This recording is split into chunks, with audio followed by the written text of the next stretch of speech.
నమస్కారం. RTI act మీడియాకి స్వాగతం. హెడ్లైన్ చూద్దాం.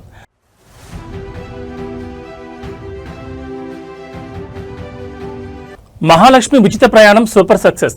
మహిళా సాధికారతలో సరికొత్త మైలురాయి. పరేడ్ గ్రౌండ్స్ లో 553 బస్సులను ప్రారంభించిన సీఎం రేవంత్.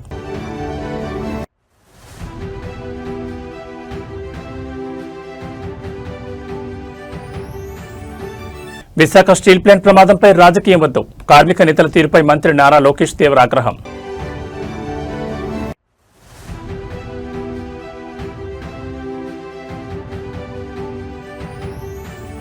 ప్రధాని నరేంద్ర మోడీ చారిత్రాత్మక 12 ఏళ్ల పాలన పూర్తి. కేంద్ర కేబినెట్ ఘనంగా అభినందనలు.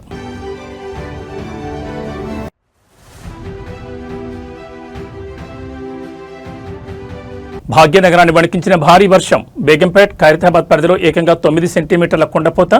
రంగంలోకి హైడ్రా డిజాస్టర్ రెస్పాన్స్ ఫోర్స్ బలగాలు. ఇక డీటెయిల్స్ చూస్తే విశాఖ స్టీల్ ప్లాంట్ ప్రమాదం చుట్టూ కొందరు నేర్పుతున్న రాజకీయంపై రాష్ట్ర ఐటీ శాఖ మంత్రి నారా లోకేష్ తీవ్ర ఆగ్రహం వ్యక్తం చేశారు. ప్రమాద బాధితులను పరామర్శించేందుకు వైజాగ్ వెళ్లిన లోకేష్ ని కొందరు కార్మిక సంఘాల నేతలు, విపక్ష ప్రతినిధులు ప్లాంట్ పునరుద్ధరణ మరియు ప్యాకేజీలపై తప్పుడు ప్రశ్నలతో ఇబ్బంది పెట్టే ప్రయత్నం చేశారు. దీనిపై ఏమాత్రం వెనక్కి తగ్గని లోకేష్ సదరు నేతలకు మైండ్ బ్లాకింగ్ రిప్లై ఇచ్చారు. అతను కూటమి ప్రభుత్వం చొరవ తీసుకుని కేంద్రం నుంచి ప్యాకేజ్ తేవడమే తప్పన్నట్లు ప్లాంట్ తెరవకుండా ఉంటే మనుషులు చనిపోయేవారు కాదు కదా అని ఒక బాధ్యత గల కార్మిక నాయకుడు మాట్లాడే విధానం ఇదేనా అంటూ పవర్ఫుల్ గా నిలదీశారు. ప్రధానమంత్రి నరేంద్ర మోడీ, సీఎం చంద్రబాబు నాయుడు చొరవతో కేంద్ర ప్రభుత్వం విశాఖ స్టీల్ ప్లాంట్ పునరుద్ధరణ కోసం 15,000 కోట్ల భారీ బ్రెయిన్ చైల్డ్ ప్యాకేజీని ప్రకటించిందని లోకేష్ గుర్తు చేశారు. ఆ ప్యాకేజీ రావడం వల్లే ప్లాంట్లో ఉత్పత్తి మళ్లీ ప్రారంభమైందని, కార్మికులకు జీతాలు అందుతున్నాయని వాస్తవాలను వెల్లడించారు. ప్లాంట్లో ప్రమాదం జరగడం అత్యంత బాధాకరమని, అయితే కొందరు యూనియన్ లీడర్లు మీరు ప్యాకేజ్ ఇవ్వకుండా ప్లాంట్ తెరవకుండా ఉంటే ఈ ప్రమాదమే జరిగేది కాదు కదా, మనుషులు చనిపోయేవారు కాదు కదా అని అర్ధరహితంగా మాట్లాడడంపై లోకేష్ తీవ్ర అభ్యంతరం వ్యక్తం చేశారు. ఇదేనా మీరు మాట్లాడే విధానం? ప్లాంట్ ఎప్పటికీ మూతపడిపోవాలని మీరు కోరుకుంటున్నారంటూ వారిపై పవర్ఫుల్ గా విరుచుకుపడ్డారు. రాజకీయం పక్కన పెట్టి బాధితులను ఆదుకోవడమే కూటమి ప్రభుత్వం మొదటి ప్రాధాన్యతని లోకేష్ స్పష్టం చేశారు. మృతి చెందిన పర్మనెంట్ కాంట్రాక్ట్ ఉద్యోగుల కుటుంబాలకు 2 కోట్ల వరకు పూర్తి ఆర్థిక సహాయం, ఇంట్లో ఒకరికి శాశ్వత ప్రభుత్వ ప్లాంట్ ఉద్యోగం, పిల్లల చదువు బాధ్యతలను తామే తీసుకుంటున్నట్లు భరోసా ఇచ్చారు. ప్రైవేటీకరణ జరగకుండా ఆపిన స్టీల్ ప్లాంట్ ఒకటి కూడా లేదు. అలాంటిది విశాఖ ఉక్కు కేవలం 1 and only ఎన్డీఏ ప్రభుత్వం ఆపింది. ఎందుకంటే మనకి ఎమోషన్ అటాచ్. మనం కాపాడుకున్నాం. కార్మికులు చూసుకునే బాధ్యత నాది. ఈరోజు కార్మిక సంఘాల నాయకులే ఎంత బాధ వేసినట్టు వాళ్ళు మాట్లాడే విధానం చూసి, ఆ డబ్బులు ఇచ్చేయండి, డబ్బులు ఇచ్చేయండి అంటే డబ్బులు ఇచ్చి చేతులు దులుపుకుని వెళ్ళిపోమంటారు మమ్మల్ని. అదా మా బాధ్యత? నేనేమన్నా కుటుంబాలను మేము ఆదుకుంటాం, ఎస్ ఎక్స్గ్రేషియా ఇస్తామని చెప్పాం అంటే ఎలాంటి డౌట్ లేదు. ఒక ఆయన ఏమన్నాడంటే విచిత్రం, ఒక కార్మిక నాయకుడు ఏమన్నాడంటే అసలు మీరు ప్యాకేజ్ ఇవ్వకుండా ఉంటే ప్లాంట్ తెరిసేది కాదు కదా, ప్లాంట్ తెరుచుకుని ఉంటే మనిషి చనిపోయాడు కాదు కదా. మాట్లాడే విధానం అండి ఇదే. మీడియా మిత్రులు, ప్రజలు కూడా ఆలోచించండి దయచేసి. ఏంటిది? ఆంధ్రుల హక్కు విశాఖ స్టీల్ ప్లాంట్ పరిరక్షణ ఉద్యమంలో జనసేన అధినేత AP deputy CM Pawan Kalyan పాత్రపై ఇప్పుడు సోషల్ మీడియా వేదిక ఒక పవర్ఫుల్ డిబేట్ నడుస్తోంది. అధికారంలో ఉన్నా లేకపోయినా మాట తప్పకుండా కార్మికుల వెంటే నిలబడిన ఏకైక నాయకుడు పవన్ కళ్యాణ్ అంటూ నెట్జన్లు పాత కొత్త విజువల్స్ ను మైండ్ బ్లాకింగ్ రీతిలో ట్రెండ్ చేస్తున్నారు. నాడు ప్రతిపక్షంలో ఉండి విశాఖ గడ్డపై కార్మికులకు మద్దతుగా నిలిచిన జనసేనాని గత వైసీపీ ప్రభుత్వ హయాంలో స్టీల్ ప్లాంట్ ప్రైవేటీకరణ అంశం తెరపైకి వచ్చినప్పుడు పవన్ కళ్యాణ్ స్వయంగా విశాఖకు తరలివెళ్లి కార్మిక సంఘాల బహిరంగ సభలో పాల్గొని అండగా నిలిచారు. కేంద్రంలో ఉన్న పెద్దలతో మాట్లాడి కార్మికులకు అన్యాయం జరగకుండా చూసే బాధ్యత తనదంటూ ఆయన ఇచ్చిన మైండ్ బ్లాకింగ్ భరోసాను కార్మికులు నేటికి గుర్తు చేసుకుంటున్నారు. కూటమి ప్రభుత్వం ఏర్పడిన తర్వాత కూడా పవన్ కళ్యాణ్ తన మాటపైన నిలబడ్డారు. ఇటీవలే విశాఖ స్టీల్ ప్లాంట్ అంతర్గత సమస్యలపై, ప్రమాద బాధితుల పరామర్శపై ప్రత్యేక దృష్టి పెట్టిన ఆయన ప్లాంట్ ను లాభాల బాటలోకి తెచ్చేందుకు అవసరమైన వర్కింగ్ క్యాపిటల్ మరియు ముడిసరుకు సహాయం అందేలా కేంద్ర హోంమంత్రి అమిత్ షా, ప్రధాని నరేంద్ర మోడీతో చర్చలు జరుపుతున్నారు. CM Chandrababu, deputy CM Pawan Kalyan, IT మంత్రి నారా లోకేష్ ముగ్గురు కలిసి విశాఖ స్టీల్ ప్లాంట్ ను ఆంధ్రప్రదేశ్ పారిశ్రామిక బ్రాండ్ గా నిలబెట్టేందుకు ఏకతాటిపైకి రావడం కార్మిక వర్గాల్లో నెక్స్ట్ లెవెల్ నమ్మకాన్ని పెంచింది. తప్పుడు ప్రచారం నమ్మొద్దని, స్టీల్ ప్లాంట్ రక్షించుకుంటామని జనసేన, టీడీపీ శ్రేణులు సోషల్ మీడియాలో పవర్ఫుల్ గా చాటి చెప్తున్నాయి.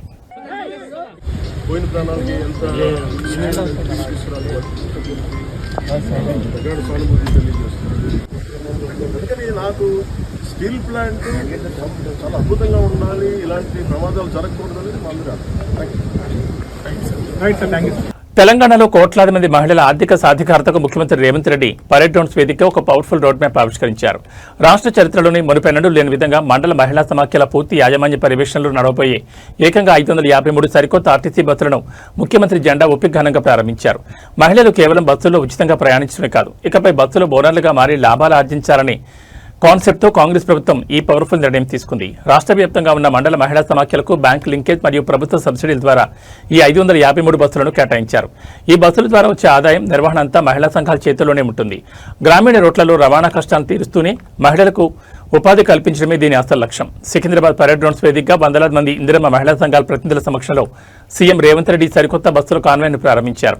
ఈ కార్యక్రమంలో మంత్రులు, ఆర్టీసీ ఉన్నతాధికారులు పాల్గొనగా పచ్చని రంగుతో అలంకరించిన బస్సులు వరుసగా కదులుతుంటే పరేడ్ గ్రౌండ్స్ పరిసరాలు పవర్ఫుల్ విజువల్స్ తో కనిపించేశాయి. ఇప్పటికే రాష్ట్రంలో మహిళలకు ఉచిత బస్సు ప్రయాణం సదుపాయం సూపర్ సక్సెస్ కాగా ఇప్పుడు నేరుగా మహిళా సమాఖ్యల ఆధ్వర్యంలోని వందలాది బస్సులు రోడ్డెక్కడం ప్రభుత్వానికి ప్రజల్లో మైలేజ్ ఇస్తుందని విశ్లేషకులు భావిస్తున్నారు. ఈ బస్సుల ద్వారా మారుమూల గ్రామాలకు కూడా రవాణా సౌకర్యం మరింత మెరుగుపడనుంది. 3 రంగుల జెండా బట్టి సింగమోలే కదిలినాడు ఒక్కరో కాంగ్రెస్ సూర్యుడు మన రేవంత్ అన్న నిగ్గదీసి అడిగే మునగాడు. వీడు భూమిన వానైతాడు పీద సాదల ధైర్యం వీడు దొంగ దొరల భరతం పడతాడు. మన రేవంత్ అన్న పేద ఇంటికి పండుగ తెస్తాడు. సోనియమ్మ దివెనతోని రాహులన్న సైనికుడయ్యి పెద్ద కొడుకై యుద్ధం చెయ్య సిద్ధమాయే రేవంత్ అన్న. 3 రంగుల జెండా బట్టి సింగమోలే కదిలినాడు ఒక్కరో కాంగ్రెస్ సూర్యుడు మన రేవంత్ అన్న నిగ్గదీసి అడిగే మునగాడు.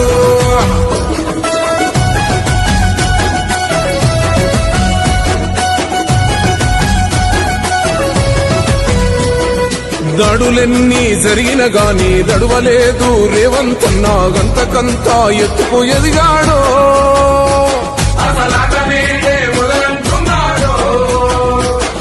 మొక్కనాడు ఊకోలేదు ఒక్కడయ్యి కొట్లాడాడు అందుకే పెద్ద.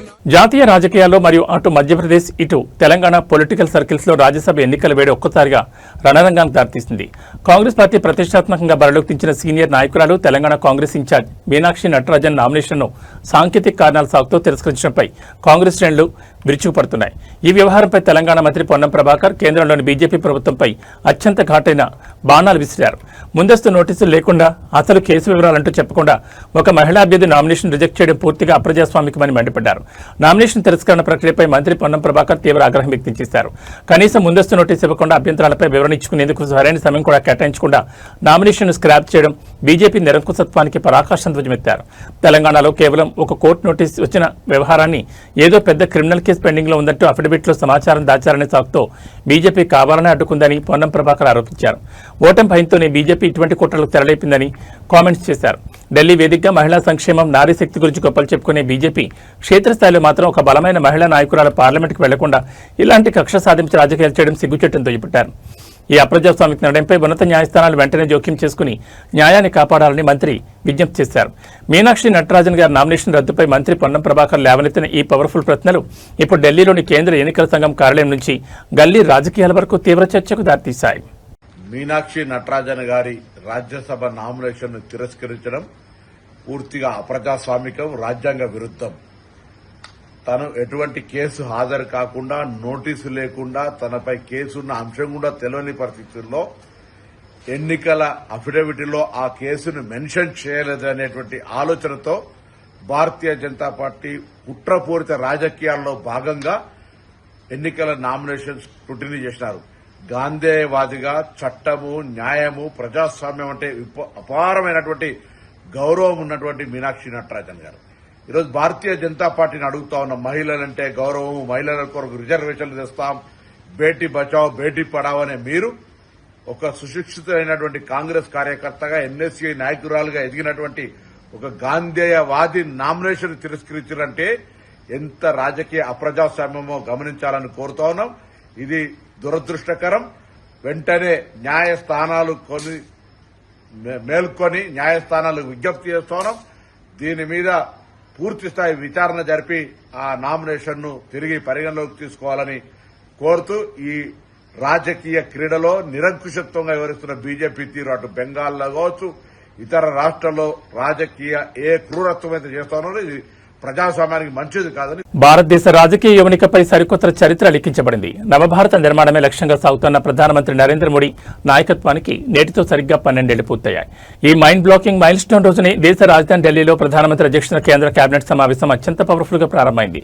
సరిగ్గా ఇవాళ ఉదయం 11 గంటలకు ప్రారంభమైన ఈ మెగా మీటింగ్ లో ప్రధాని మోడీ చారిత్రాత్మక 12 ఏళ్ల పాలనను కొనియాడుతూ కేంద్ర మంత్రులంతా ఆయనకు ఘనంగా అభినందనలు తెలిపారు.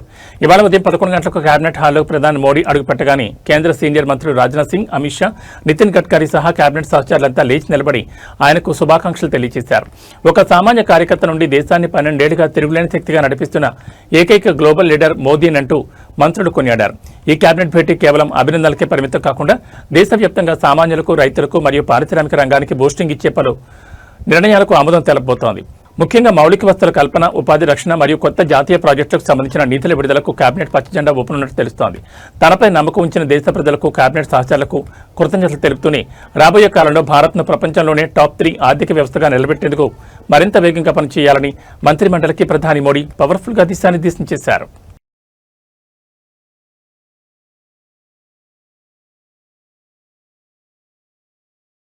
ఆంధ్రప్రదేశ్లో కూటమి ప్రభుత్వం విద్యా వ్యవస్థను బలోపేతం చేస్తామని, ఉపాధ్యాయులకు పూర్తి గౌరవం ఇస్తామని చెప్తున్న మాటలకు క్షేత్రస్థాయిలో కొందరు అధికారులు తూట్లపడుతున్నారు. పొట్టి శ్రీరాములు నెల్లూరు జిల్లాలో ఒక ప్రభుత్వ ఉపాధ్యాయుడికి స్థానిక మండల విద్యాశాఖ అధికారికి నుంచి ఎదురవుతున్న నరకప్రాయమైన వేధింపుల ఉదంతం ఇప్పుడు సంచలనంగా మారింది. గత 3 సంవత్సరాలుగా సదర్ ఎంఈఓ ఆ టీచర్ను మానసికంగా, పరిపాలన పరంగా తీవ్ర ఇబ్బందులు గురిచేస్తున్నారంటూ సంచలన ఆరోపణలు వెలుగుచూశాయి. సమాజానికి జ్ఞానాన్ని పంచే గురువు ఇలా రోడ్డున పడి బాధపడడం ఏమాత్రం మంచిది కాదంటూ ఉపాధ్యాయ సంఘాలు గర్జిస్తున్నాయి. నెల్లూరు జిల్లాకు చెందిన సదరు ఉపాధ్యాయుడు గత 3 ఏళ్లుగా స్థానిక ఎంఈఓ వేధింపుల వల్ల తీవ్రమైన మానసిక ఒత్తిడిని అనుభవిస్తున్నారు. సెలవుల మంజూరు, సర్వీస్ రిజిస్టర్ పనులు, లీవ్ శాలరీస్ వంటి చిన్న అడ్మినిస్ట్రేటివ్ విషయాల్లో కూడా సదరు అధికారి కావాలనే సతాయిస్తున్నట్లు ఆరోపణలు ఉన్నాయి. విధి నిర్వహణలో ఎలాంటి లోటు లేకుండా పనిచేస్తున్నప్పటికీ తనను వ్యక్తిగతంగా లక్ష్యంగా చేసుకుని ఇబ్బంది పడుతున్నారంటూ ఆ ఉపాధ్యాయుడు ఆవేదన వ్యక్తం చేసిన విజువల్స్ నెట్టింట వైరల్ అవుతున్నాయి. చదువు చెప్పాల్సిన గురువు క్లాస్ రూమ్లో ప్రశాంతంగా ఉండలేకపోతే విద్యార్థుల భవిష్యత్తు ఏం కావాలని స్థానిక తల్లిదండ్రులు ప్రశ్నిస్తున్నారు. నెల్లూరు జిల్లాలో వెలుగు చూసిన ఈ ఉపాధ్యాయుడి మాత రాష్ట్ర వ్యాప్తంగా ఉన్న విద్యాశాఖ ఉన్నతాధికారుల వరకు చేరింది. మరి విద్యాశాఖ డైరెక్టర్ మరియు జిల్లా కలెక్టర్ ఈ అంశంపై ఎలాంటి యాక్షన్ ప్లాన్ తీసుకుంటారో చూడాలి.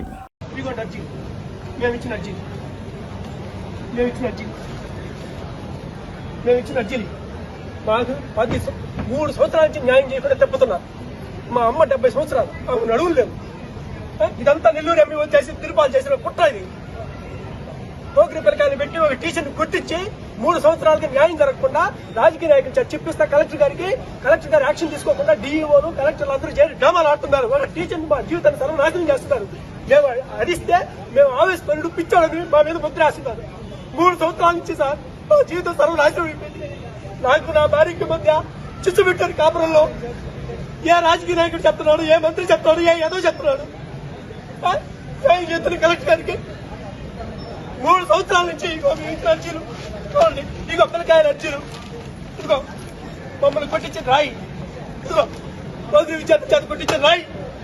ఎవరు చేయాలి న్యాయం? మాకు స్కూల్కి పోతే క్లాసులు చెప్తున్న పిల్లకాయలు పెట్టి దాడులు చేయిస్తా. క్లాసులు చెప్పలేదు వస్తున్నాడు డిఓ మొదటి తప్పుడు ఎక్కవా కడుపు పండి మేము తిడతా ఉంటే తిడుతున్నారని మాట్లాడా. ఎన్ని రోజులు సార్ ఇది? మేము ఇక్కడ కూర్చుంటాం సాయంత్రం దాకా, ఇక్కడే కష్టం. మేము న్యాయం చేసిన దాకా చూసాము. ఇన్ని రోజులు 3 సంవత్సరాల నుంచి సమయం పాటించాం. మేము న్యాయం చేస్తారులేని కలెక్టర్ రావడం అసలు తప్పించుకుని తిరుగుతున్నారు అందరూ. మాకు ఎవరు చేయాలి న్యాయం? కోర్టు పోతే అడ్వకేట్లు కొనిపాలు అవుతాడు అతను తిరుపాలు. నెల్లూరు ఎంఈఓ చేసిన అరాచకాలు ఇవో రాండి చూడండి, అందరూ చూడండి. పోలీసులు దొంగ ఎఫ్ఐఆర్ కట్టారు. కూర్చోను. పోలీసులు దొంగ ఎఫ్ఐఆర్ కట్టారు. ఇదిగో రాయి పెట్టి పోకిరి పిల్లకాయలు పెట్టి రాళ్లతో కొట్టిస్తే ఇదిగో రాయి ఎవిడెన్స్, మొత్తం ఎవిడెన్స్. ఇక పిల్లకాయలు రాయించిన లెటర్స్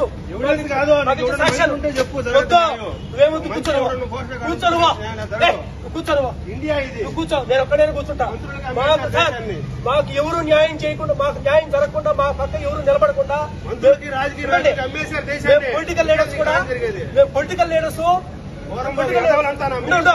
పొలిటికల్ లీడర్స్ చెప్పి లోకల్ పొలిటికల్ లీడర్స్ బతిలాడుకుంటే వాళ్ళు రానియకుండా మా గురించి చెడుగా చెప్తా మా జీవితాన్ని నాశనం చేయాలని చూస్తున్నారు.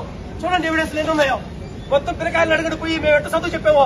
18 సంవత్సరాలు మేము సిన్సియర్ గా చదువు చెప్తే ఈ రోజుకి యాక్షన్ లేదో. ఒక్కరి మీద నేరం చేసిన టీచర్లందరినీ తప్పిస్తున్నారు. డిఈఓ ప్రధాన కుట్రదారుని తప్పించాడు. అసలు విశాఖ స్టీల్ ప్లాంట్ దురదృష్టకర ప్రమాదం ఏపీ రాజకీయాల్లో నెక్స్ట్ లెవెల్ పొలిటికల్ రంగానికి దారితీసింది. స్టీల్ ప్లాంట్ వేదికగా కూటమి మంత్రులు పవన్ కళ్యాణ్, నారా లోకేష్లు ఆడుతున్న శవ రాజకీయాలపై వైసీపీ విరుచుకుపడింది. వైసీపీ జిల్లా అధ్యక్షుడు మాజీ మంత్రి పేర్ని నాని ప్రెస్ మీట్ వేదికగా జనసేనాని పవన్ కళ్యాణ్పై విమర్శనాస్త్రాలు సంధించారు. పవన్ కళ్యాణ్ రాజకీయాల కోసం ఎంత దిగజారైనా మాట్లాడతారు. అబద్దాలను పవర్ఫుల్ గా ప్రచారం చేయడంలో ఆయన నెక్స్ట్ లెవెల్ అంటూ పేర్ని నాని పక్కా ఆధారాలతో నిలదీశారు. పేర్ని నాని మాట్లాడుతూ స్టీల్ ప్లాంట్ను కాపాడింది తామేనంటూ కూటమి నేతలు అబద్దాలు చెప్తున్నారని మండిపడ్డారు. పవన్ కళ్యాణ్ తన పొలిటికల్ మైలేజ్ కోసం కార్మికుల ప్రాణాలను, ప్లాంట్ భవిష్యత్తును పణంగా పెట్టి కేంద్ర పెద్దల ముందు మోకరిల్లుతున్నారని ఆరోపించారు.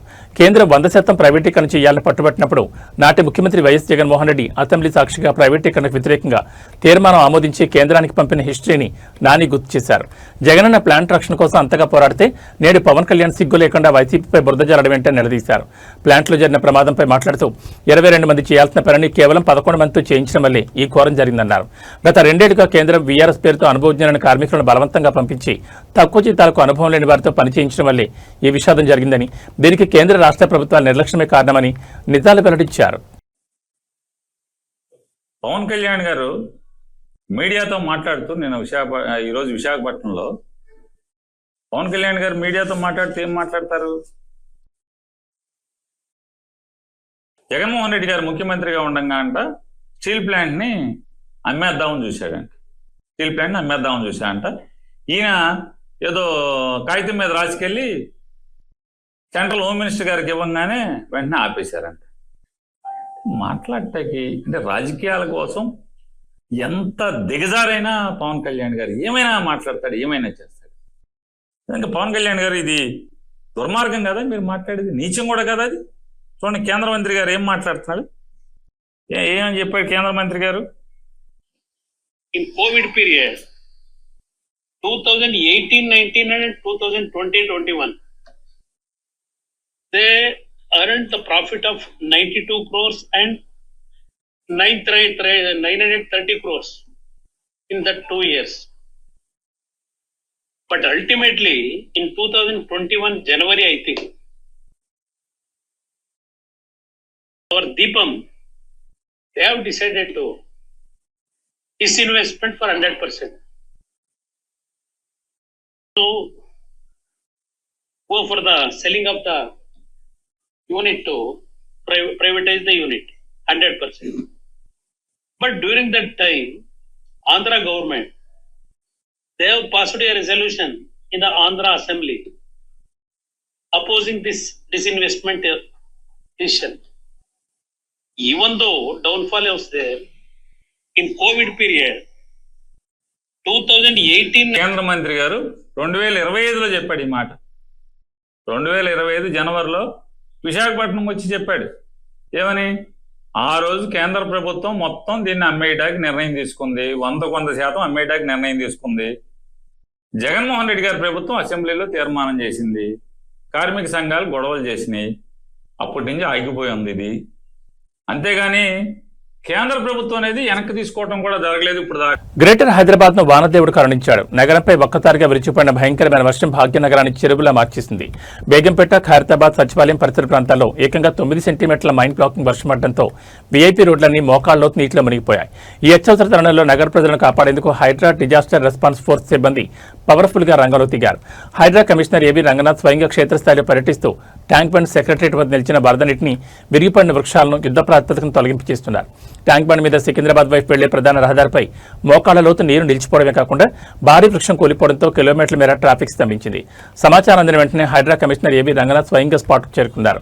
వరద నీరు సాఫీగా సాగిపోయేలా డ్రైన్ అవుట్లెట్లను క్లియర్ చేస్తూ కట్టర్లతో చెట్లను తొలగించే పనులను దగ్గరుండి పర్యవేక్షించారు. వర్షం ధాటికి గ్రేటర్ పరిధిలో దాదాపు 76 చోట్ల భారీ వృక్షాలు, కొమ్మలు విరిగి రోడ్లపై పడ్డాయి. హైడ్రా డిఆర్ఎఫ్ బలగాలు అత్యాధునిక రెస్క్యూ వెహికల్తో రంగంలో దిగి ఆ చెట్లను ముక్కలుగా నరికి ట్రాఫిక్ ను క్లియర్ చేస్తున్నాయి. ఐటీ కారిడార్ అయిన శేర్లింగంపల్లి, కొండాపూర్, గచ్చిబౌలి, మాదాపూర్తో పాటు లోతట్టు ప్రాంతాలైన టోలీచౌక్, షేక్పేట్, సికింద్రాబాద్, హైదర్గూడ ఏరియాలో హైడ్రా కమాండోలు లైవ్ యాక్షన్లోకి దిగారు. మోటార్ పంపుల ద్వారా రోడ్లపై నిలిచిన జలాలను ఖాళీ చేస్తూ నగరానికి రిలీఫ్ ఇస్తున్నారు.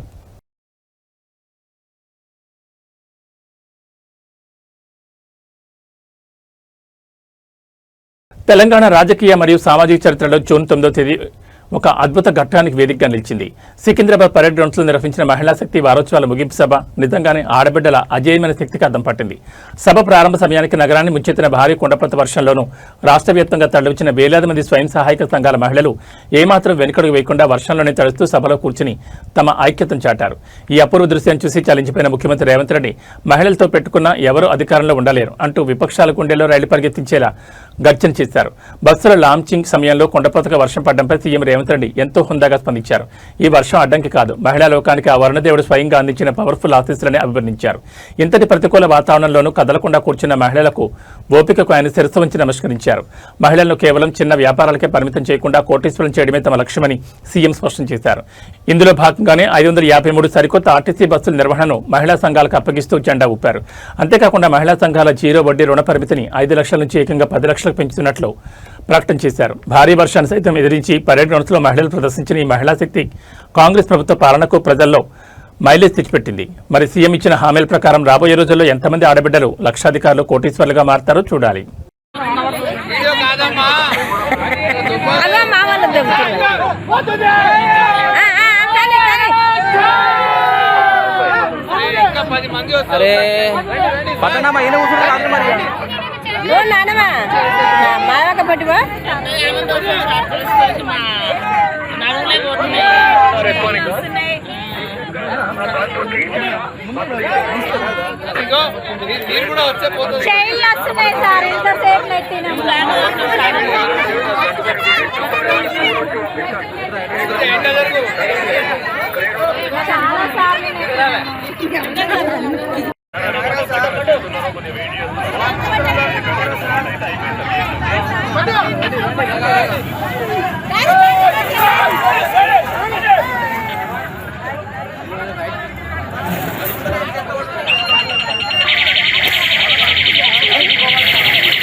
వెండి తెరపై God of masses Nandamuri Balakrishna అడుగుపెడితే బాక్సాఫీస్ షేక్ అవ్వాల్సిందే. ఇవాళ బాలయ్య బాబు జన్మదిన వేడుకల సందర్భంగా తెలుగు రాష్ట్రాల్లోని థియేటర్లని జాతరను తలపిస్తున్నాయి. టాలీవుడ్ హిస్టరీలోనే రికార్డుల బ్యాట్ను నేర్పించిన vintage cult classic Samarasimha Reddy cinema సరిగ్గా 27 ఏళ్ల తర్వాత సరికొత్త 4K అల్ట్రా హెచ్డీ క్వాలిటీతో ఇవాళ థియేటర్లో గ్రాండ్గా రిలీజ్ అయింది.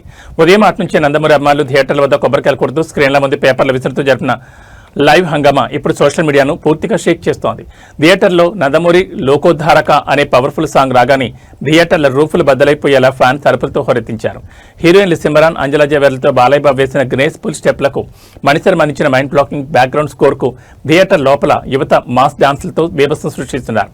దివంగత నటుడు జయప్రకాష్ రెడ్డి రాయలసీమ యాస విలనిజం, దానికి పోటీగా బాలయ్య బాబు తొడగొట్టి చెప్పే పవర్ఫుల్ డైలాగులు, యాక్షన్ సీక్వెన్స్లు వస్తుంటే స్క్రీన్ల ముందు పేపర్లు విసురుతూ ఫ్యాన్స్ పూనకాలతో ఊగిపోతున్నారు. కొత్త సినిమాలకు రాని రేంజ్లో థియేటర్ల వెలుపల భారీ కటౌట్లు, బాణసంచా కాలుస్తూ పండగ వాతావరణాన్ని తీసుకొచ్చారు. అటు సమరసింహారెడ్డి రిలీజ్ హ్యాపీనెస్ ఒకవైపు ఉంటే, ఇటు బాలయ్య బర్త్డే స్పెషల్ గా గోపిచంద్ మల్లేని కాంబినేషన్లో రాబోతున్న ప్రతిష్టాత్మక చిత్రం NBK 111 నుంచి విడుదలైన mind blocking glimpse visuals Nandamuri అభిమానులకు పవర్ఫుల్ డబుల్ ట్రీట్ ఇచ్చాయి. బంగారం, వెండి కొనాలనుకునే నగర ప్రజలకు ఇవాళ ఒక మైండ్ బ్లాకింగ్ గుడ్ న్యూస్ అందింది. గత కొన్ని వారాలుగా ఆకాశమే హద్దుగా పెరుగుతూ లక్షల మారు దాటిన పసిడి ధరలు ఇవాళ మార్కెట్లో కుప్పకూలాయి. హైదరాబాద్ బులియన్ మార్కెట్ చరిత్రలోనే అత్యంత భారీ పతనాల్లో ఒకటిగా నిలిచేలా ఇవాళ ఉదయమే బంగారం ధరలు వేలల్లో దిగివచ్చాయి. అటు 24 క్యారెట్ల స్వచ్ఛమైన బంగారం, ఇటు ఆభరణాల తయారీకి వాడే 22 క్యారెట్ల పసిడితో పాటు వెండి ధర కూడా ఊహించని రీతిలో భారీగా క్షీణించింది. హైదరాబాద్లో ఇవాళ అత్యంత నాణ్యమైన 24 క్యారెట్ల 10 గ్రాముల బంగారం ధర ఏకంగా 4,300 పతనమై 1,48,860 మార్కు చేరింది. నిన్నటి వరకు కొండే కూర్చున్న ధర ఇవాళ ఒక్కసారిగా వేలలో తగ్గడంతో పెట్టుబడిదారులు షాకు గురవుతున్నారు. సామాన్యులు ఎక్కువగా కొనుగోలు చేసే ఆభరణాల 22 క్యారెట్ల 10 గ్రాముల బంగారం ధర కూడా ఇవాళ 3,950 మేర భారీగా తగ్గింది. దీంతో మార్కెట్లో ప్రస్తుత రేటు 1,36,450 పలుకుతోంది. పసిడి ప్రియులకు ఇది ఒక రకంగా పవర్ఫుల్ బూస్టింగ్ అని చెప్పాలి. పసిడి కంటే వేగంగా ఇవాళ వెండి ధర మార్కెట్లో కుప్పకూలింది. ఒకే రోజు ఏకంగా 10,000 మేర పతనమై కేజీ సిల్వర్ రేటు ప్రస్తుతం 2,60,000కు పడిపోయింది. తెలుగు రాష్ట్రాల్లోని వివిధ నగరాలు, ప్రాంతాలను బట్టి ఈ ధరల్లో స్వల్పంగా తేడాలుండే అవకాశం ఉందని నిపుణులు చెబుతున్నారు. హైదరాబాద్తో పాటు దేశవ్యాప్తంగా బులియన్ మార్కెట్లను షేక్ చేసిన ఈ భారీ ధరల తగ్గింపు జ్యువెలరీ షాపులకు కస్టమర్ల తాకిడిని మైండ్ బ్లాకింగ్ రీతిలో పెంచబోతోంది.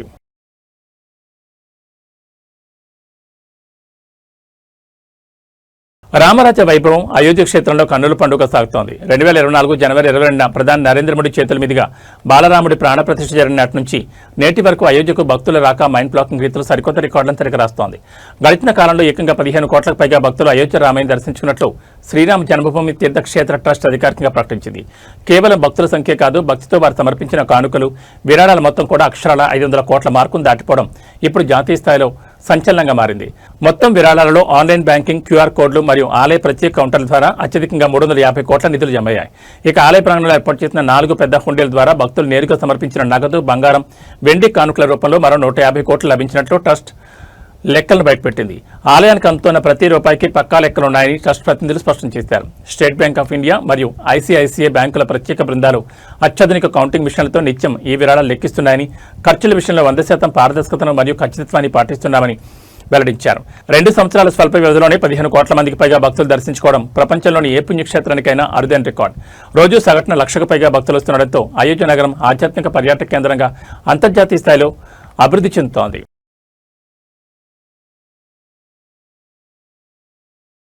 ఏబీ బులెటిన్ విశేషాలు. నమస్కారం.